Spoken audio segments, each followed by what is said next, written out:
Welcome to this podcast for Brighton School of Business and Management students studying for the Btec Level 7 Extended Diploma.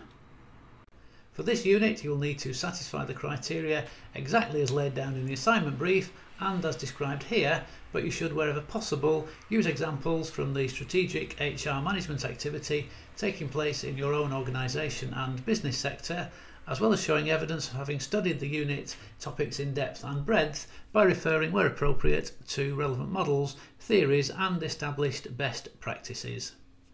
To enhance your understanding of these assignment issues, we strongly advise that you also discuss them with senior managers and senior HR and training specialists within your own organisation. Each section should be approximately 375 words, but this is flexible up to around 450 words, not including graphics or illustrations, so you'll need to keep your responses focused on what is being specifically asked for in each section. Section 1, Strategic Human Resource Management, supports organisational strategic objectives with the purpose of improving performance, increasing productivity and contributing to the organisation's growth and sustainability. You need to expand on this, giving examples of situations and scenarios where this applies. Bullet point 2. Today organisations need robust and appropriate human resource planning. In your response here you need to describe what methods and mechanisms are used and the purpose of each of these, for example to enhance employees' contribution to improving organisational performance and improving the culture of the organisation. On bullet point 3, you need to describe a range of strategic objectives that a specific organisation, ideally your own, or organisations in a particular sector, and again ideally your own, might set, such as for growth, transformation, innovation, diversification and higher profit margins, and referring to your response to the point above, explain how human resource management strategies contribute to the achievement of those specific objectives.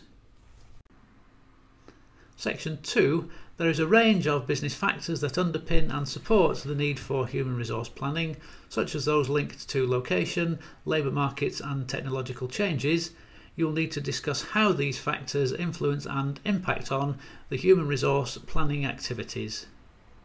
Here you'll need to focus on a specific organisation, ideally your own, and a specific situation or scenario that the organisation faces, such as the need to relocate or defend against increased competition or to manage a major new project, and describe how human resource requirements would be assessed and determined for that situation.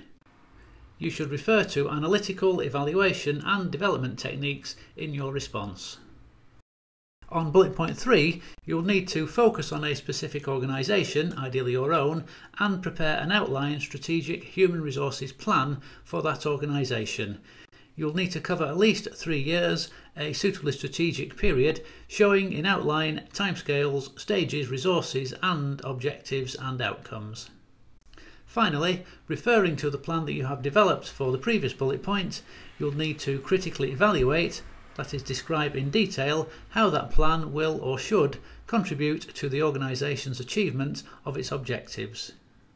One aspect that you must cover here is whether your plan could have included other features that would have enhanced it. Section 3. As well as explaining the more obvious purposes of these policies, you should also discuss the less visible, more subtle purposes, such as those related to, for example, employee welfare, quality management systems, and organisational culture.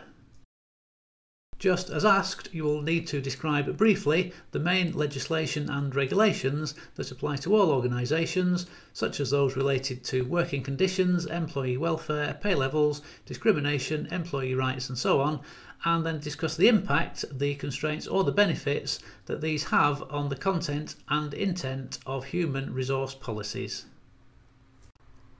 Section 4. You should describe briefly the main types of organisational structure and then discuss the impact and influence that each structure has or could have on the way in which human resources are managed. In this response, although it is accepted there is a strong overlap, try to avoid discussing culture as this is covered in the next bullet point. Here, describe briefly the main types of organisational culture and then discuss the impact and influence that each culture has or could have on the way in which human resources are managed. Note that you will almost certainly need to mention, at least briefly, management and leadership styles within your response. On bullet point 3, you should ideally use your own organisation, but you will also need to include examples of established monitoring methods which may not be used in your organisation, and some of which would be or may be relevant for inclusion in your response to the bullet point below, such as internal audits, value assessment surveys, internal benchmarking, feedback from works councils and quality circles, and external benchmarking against individual organisations or sector benchmarks. Finally, following on from the responses to the previous 3 bullet points, make and justify recommendations that you feel will lead to significant improvement in your selected organisation. Don't forget that you will also need to write a reflective statement and add a list of sources of information and references showing any books, websites, articles, case studies, reports, internal documents and people interviewed that you drew on in order to complete this assignment. The reflective statement and sources of information and references are not included in your word count. Here is a list of websites that you should find useful when completing this assignment.